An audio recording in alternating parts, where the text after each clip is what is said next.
Hi,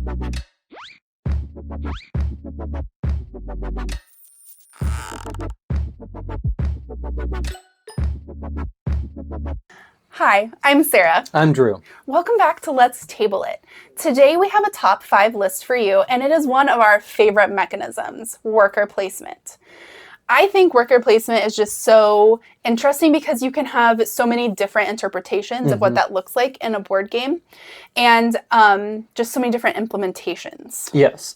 And, by the same, idea, you get so many different options when you are going through turns and stuff like that, that it really, I think, increases decision space and so much of that, which is why we play games. And there is a fine line for us there as far as having enough worker placement spaces that you're not constantly blocked and feeling like you can't do anything, but not having so many that AP takes over and you're like, oh, well, I could do this, but this was also good. And so that's kind of a fine line to walk. And I think another thing that we like about some of these that are going to be coming up is that they are, definitely worker placement games, but they incorporate a little bit of this, a little bit of that, just to, again, kind of increase that decision space and options. Sure. So let's get started. Our first game on the list is probably one of the cutest games in our collection, and that is Flamecraft. And I know Flamecraft sometimes takes a little flack for being too light for a lot of people, but for our family, this is a perfect weight game, and our kids both really enjoy this one. So in Flamecraft, you are moving dragons around this market area, collecting resources to complete spell cards and try to gain as many points as you can by the end of the game. The art is absolutely adorable. Yeah. I love the art. The art was probably one of the big reasons I didn't go for this right away. It was just maybe a little too light cutesy looking for me.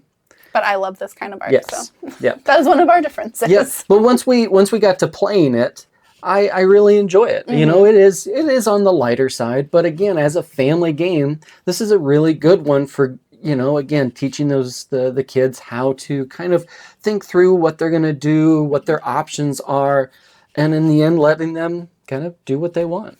Yes, and it's one that I think our strategies as we played it more have really grown, whereas in the beginning we were all about just trying to fill up as many stores as we could as fast as possible, but our scores ended up being fairly low, whereas now we're thinking more like, oh, well, this is how I'm going to maximize that scoring, and so the strategy has deepened, I think, for us as we played it more, where on the surface, maybe after one or two plays, it seems like really light. But for us, as we played it more, that strategy's opened up a little bit for us. Yeah. Go ahead. We've liked this one so much that we have deluxified the components, which also really adds to that gameplay for us. Yeah. We are people that really do like a deluxe table presence, and so that has helped us as well to really love Flamecraft. And the kids, like I said, the kids really enjoy it. And even if it seems a little light, you know what? There's some fun little puns and stuff like that. There's just enough that it keeps you kind of engaged and moving along. But again, as a family game, for something you can sit down and play in an hour or less, even with 4 people, playing with 8, 9-year-olds, this really works. It does, for sure. Okay, so our number 4, we're going to shift gears a little bit here for the second one of the list, and we're going to go with Dune Imperium. Not a family weight game. No.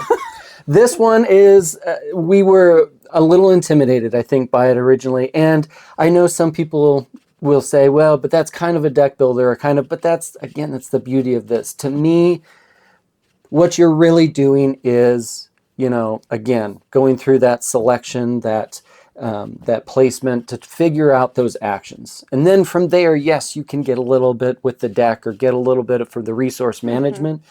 But overall, to me, this really is, a worker placement game at its core. I would agree.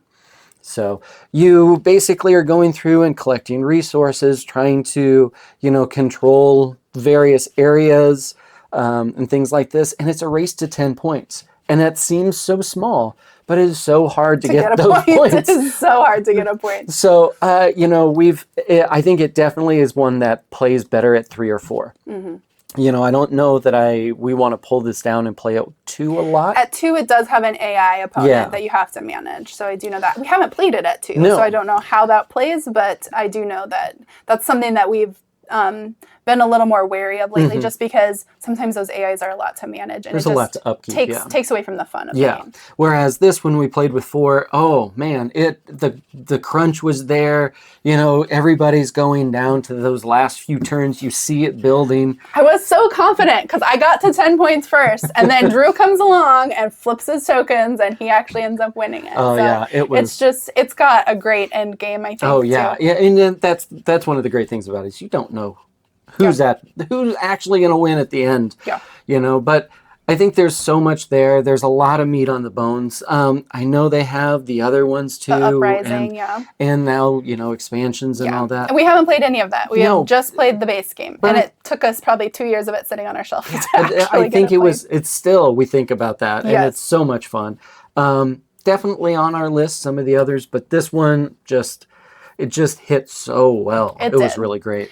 And I will say, if you're not a Dune IP person, that does not matter really, because neither of us are, but we still really enjoyed playing this game. Yes, 100%. If that IP is throwing you off, maybe still just give it a shot, because it is a great game in its own right. It's so well balanced. Don't let the theme get in the way of this one. The game just sells itself. So that's Dune Imperium. Next, we're going with what is one of my all-time favorite games, Creature Comforts. And I just love again, cute artwork, deluxe components, great table presence. But there is a lot of decision space, and sometimes those best laid plans don't go where you want them to, because you are placing workers, but then you're going to roll your dice and see what you can actually use your dice to accomplish that turn. So your best laid plans sometimes don't always go according. Yes, exactly. It is almost that combination between worker placement and dice placement. But at the end of the day, you are placing these workers out in the hopes that you get those resources or are able to get those cards, items, whatever it might be.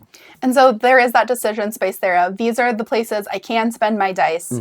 What can I actually make with the combinations that I've rolled? And then one thing I do like about this is, if you aren't able to use that worker, you do get a token that will let you manipulate your dice on a future turn. And so it doesn't feel wasted to me. Exactly. And that mitigation, I think, is a big reason this hits well for you, because you're not a lucky dice kind of person. Usually. So having that ability to go up or down one and use them like that, it makes a huge difference. And sometimes that can actually set you up for a bigger turn than you would actually have taken if you'd rolled the perfect roll. Yeah. And so it just adds to that spontaneity and not getting so bogged down in the strategy of a game that it's not fun anymore. Yep. That also has a lot of replayability. There are tons of cards as far as the comforts that you're trying to craft, as far as the upgrades that you can make with your little outbuildings that you can get. Yep, the visitors that come to, through the seasons. And even the season cards, you're going to shuffle up, and you're not going to use all of them. I don't think, maybe you do use all of them. I can't remember. It's been a while since I've played.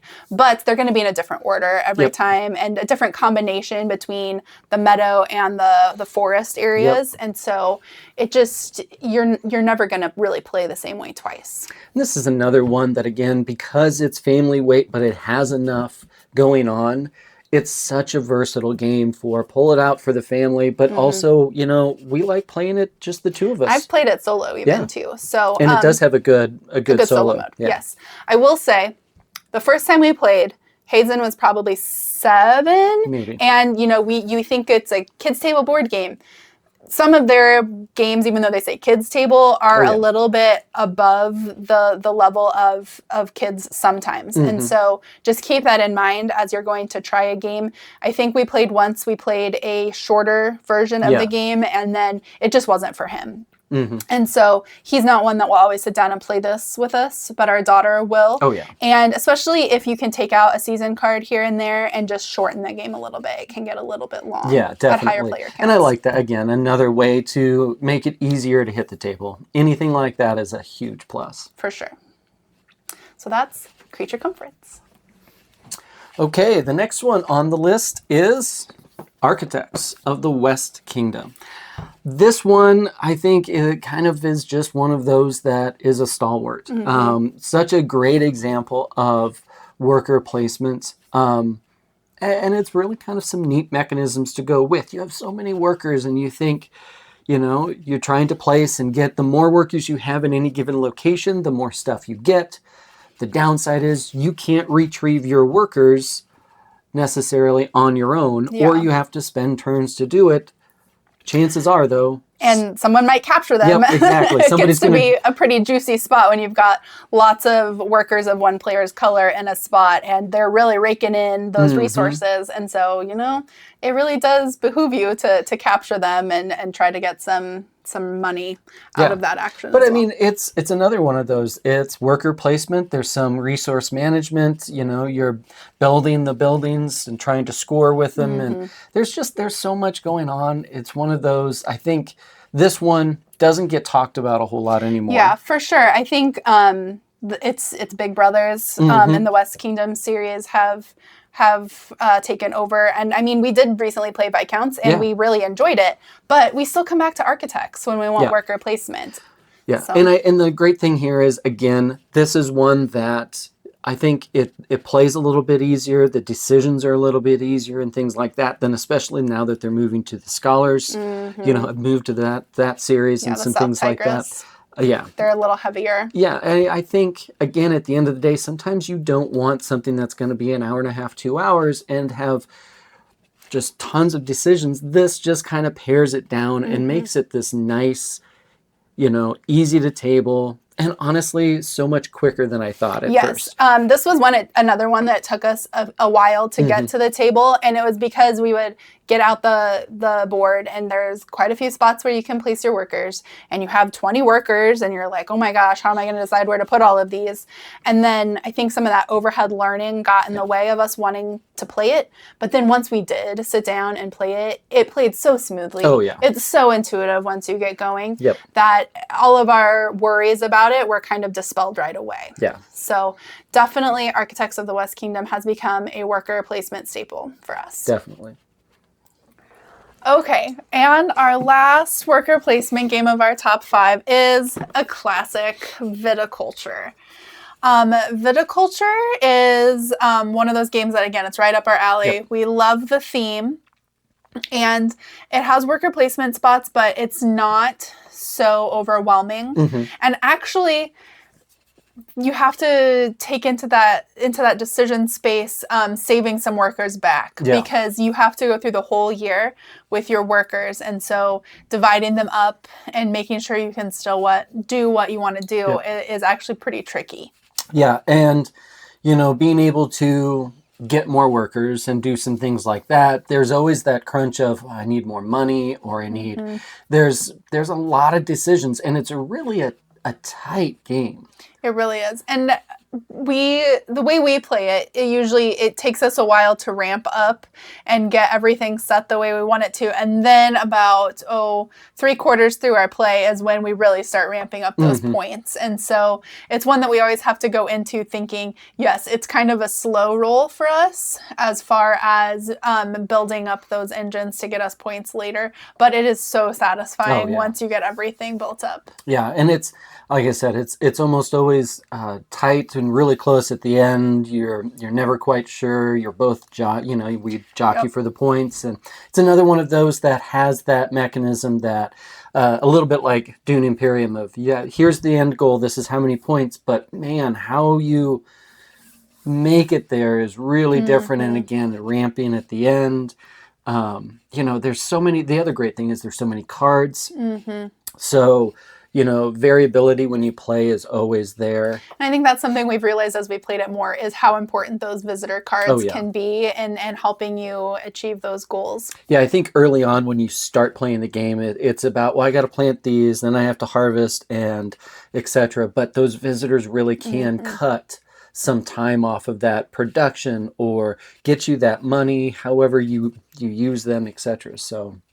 And I think some of the changes that have come to viticulture throughout the years, when we first got it, we got the Essential Edition. So we have always played with the Grande Worker. And that makes a huge difference just in flexibility. I cannot imagine trying to play this without that worker, where the Grande Worker you can place in a spot that's already been taken by a worker. And then we've also added in the Tuscany board, which makes a huge difference as well. I don't know that we'll ever go back to playing the base game board, but that 4-season board makes a huge difference in playing the game. Yeah, and again, just having those choices and options and everything that's there. This again, it's kind of one of those OGs for a reason. It does its job well. Yep, definitely one of our favorites for worker placement. So those were our top 5 favorite worker placement games. If you'd like to see some more top 5 lists, let us know what you'd like to see in the comments, whether it's a mechanism, a theme, or something kind of wacky. We'd love to hear your ideas. If you love these top 5 lists or are looking for new game recommendations or overviews, make sure you're subscribed to Let's Table It so you don't miss anything that we put out. We put out new videos every week. If you want to see more of our day-to-day gaming, whether it's with our family or us as a couple, you can find us on Instagram at Sarah Always Loses. Until next time, we'll see you at the table.